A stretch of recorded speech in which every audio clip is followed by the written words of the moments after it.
So what's up sa inyo katupange boys and girls? Sa kasaysayan ng Philippine Women's Volleyball, iilan lamang ang mga koponan na nakagawa ng napakalaking impact sa loob ng maikling panahon. Isa na rito ang F2 Logistics Cargo Movers, isang team na mula sa pagiging bagong salta noong 2016 ay mabilis na naging isa sa mga pinakakinatatakutang pangalan sa bansa. Kaya naman sa video na ito ay pag-uusapan natin ang kwentong volleyball ng isang koponan na tumatak sa kasaysayan ng Philippine Volleyball. Ito ang kwento ng F2 Logistics Cargo Movers.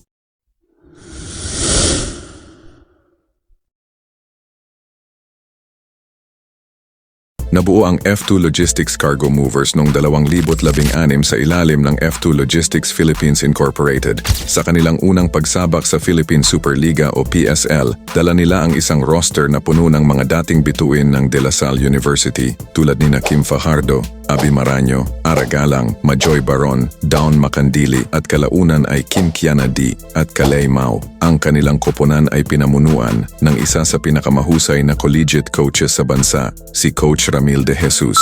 At sa kanilang unang taon pa lamang, agad nilang pinatunayan na hindi sila ordinaryong expansion team. Sa katunayan, nakuha nila ang kanilang kauna-unahang kampyonato sa 2016 PSL All-Filipino Conference, isang pambihirang achievement para sa isang bagong tatag na organisasyon. Mula noon, nagsimula ang kanilang paghahari sa liga. Sa loob ng 5 taon sa PSL, 5 beses nilang nasungkit ang kampyonato, 2016 All-Filipino Conference, 2017 Grand Prix, 2018 Invitational Cup, 2019 Invitational Cup, at 2019 All-Filipino Conference. Bukod dito, umabot din sila sa podium ng kabuuang 11 beses, patunay ng kanilang consistency at pagiging championship contender sa bawat conference na kanilang sinalihan. Ang kanilang mabilis na opensa, matibay na depensa, at chemistry na nabuo mula pa noong collegiate days ang naging pundasyon ng kanilang tagumpay.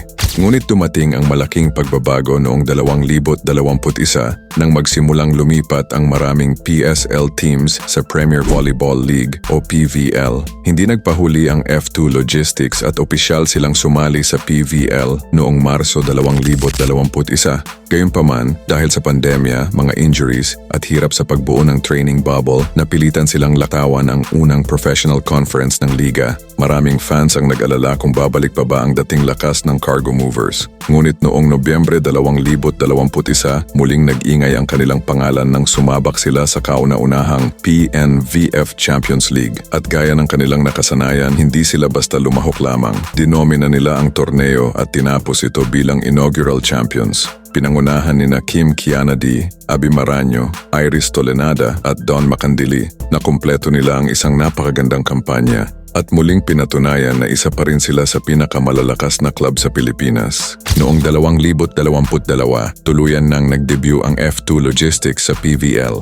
Bagamat hindi nila naabot ang parehong dominasyon na ipinakita nila sa PSL, nanatili silang isa sa pinakamahihirap talunin. Sa 2023 First All-Filipino Conference, nagtapos sila bilang bronze medalists matapos makipagsabayan sa mga powerhouse teams tulad ng Creamline at Petrogas. Isa sa mga pinaka-hindi malilimutang katangian ng F2 ay ang kanilang roster. Sa iba't ibang panahon, sinuot ng Cargo Movers jersey ang ilan sa pinakamahuhusay na volleyball players ng bansa: Abi Maraño, Kim Fajardo, Majoy Baron, Dawn Macandili, Myla Pablo, Kalay Mao, Ivy Lacsina, Desiree Cheng, Kim Kiana D, at marami pang iba. Nadagdagan pa ito ng mga world-class imports tulad ni Lindsay Stalzer at Maria Jose Perez na lalo pang nagpataas ng antas ng kanilang laro. Ngunit tulad ng lahat ng magagandang kwento, dumating din ang wakas. Noong Disyembre 13, 2023, inanunsyo ng F2 Logistics ang pag-disband ng kanilang volleyball team. Ayon sa organisasyon, sunod-sunod na injuries at ang kanilang desisyong ituon ang suporta sa grassroots volleyball development ang naging dahilan ng kanilang pamamaalam. Maraming fans ang nalungkot, hindi lamang dahil nawalan ng isa sa pinakamalalakas na koponan, ang PVL,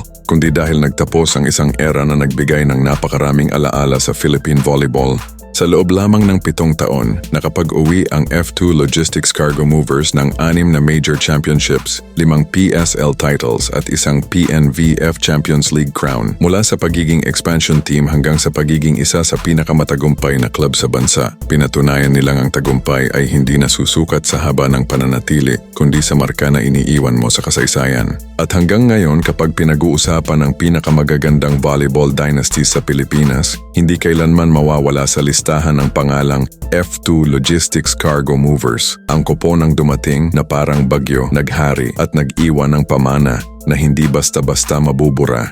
Kung nagustuhan mo ang video natin ngayon ay paki-like naman po at mag-subscribe ka na rin po sa channel na ito at i-click mo na rin ang notification bell button para lagi kang updated sa susunod pang mga video. Maraming salamat po.